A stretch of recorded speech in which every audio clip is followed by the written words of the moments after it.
কিছু মামলাগুলি ইনভেস্টিগেশন হয় নাই। ইনভেস্টিগেশন হওয়ার পরে যে দোষী হবে তার আইনের আওতায় নেওয়া হবে। আপনারাই কিন্তু সবসময় বলছেন নির্দোষীরা যেন কোনো অবস্থায় সাজা না পায়, তারা আমরা অবশ্যই আইনের আওতায় নিয়ে যাই। দেশের আইন শৃঙ্খলা পরিস্থিতি রক্ষা করা কি রকম কষ্ট।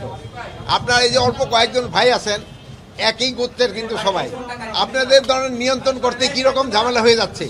এরকম পুরা দেশের 18 কোটি মানুষকে নিয়ন্ত্রণ করা যে আইন শৃঙ্খলাতে কত ধরনের কষ্ট, এটা আপনাকে দিয়ে আপনারা কিন্তু প্রমাণ করেন। এই জন্য আপনারা অনুরোধ করব, মানে আপনারা যে কষ্ট করে আসছেন এবং এই জন্য আমি আপনাদের অনেক ধন্যবাদ দেই।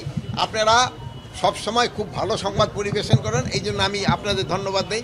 আমি আপনাদের এবং আপনাদের পরিবারের সবাইকে আমার ঈদের শুভেচ্ছা।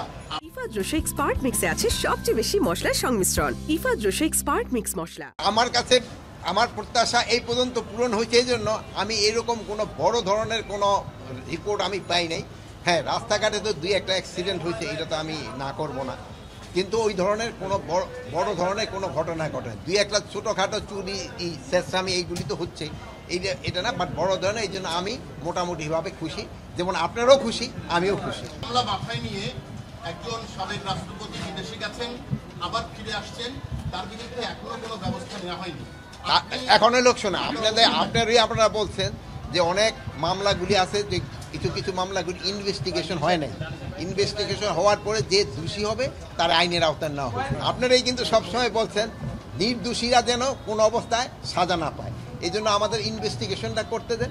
যদি ইনভেস্টিগেশন করার পর যেই দোষী হোক না কেন, কাউরে আইনের বাইরে থাকা হবে না, তারা আমরা অবশ্যই আইনের আওতায় নিয়ে যাবো। এটা তো আপনারই আমাকে রিকোয়েস্ট করছেন, আপনারই বলেন নাই ভাই, হাসতেছেন তো, বলেন আপনারই বলছেন, আপনার কথাই তো আমি রাখতেছি যে তারা ওইভাবে প্রমাণিত না হলে তারা আমি কেন একটা নির্দোষ লোকের কেন তো আমি সাজা দেবো, কিন্তু সব ক্ষেত্রে একটা নির্দোষ লোকের আমি কেন সাজা দেবো? একটা দোষী যে হবে তারা আমরা শাস্তি দিব।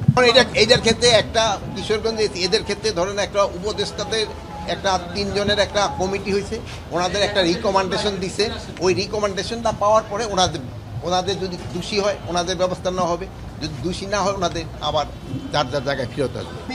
আজকের পরিদর্শন হলো এদের সাথে 1 নাম্বার হলো ছিল ঈদের শুভেচ্ছা বিনিময় করা, 2 নাম্বার তাদের থাকা এবং খাওয়ার ব্যবস্থা করা।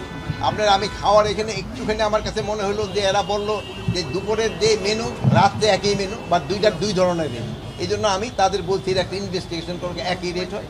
আর আমি আরেকটা বলে দিচ্ছি, একজন এসআইডে পুরো পার্টিকুলার ডিউটিতে রাখবে, যিনি এদের খাবারটা তদারকি করবে।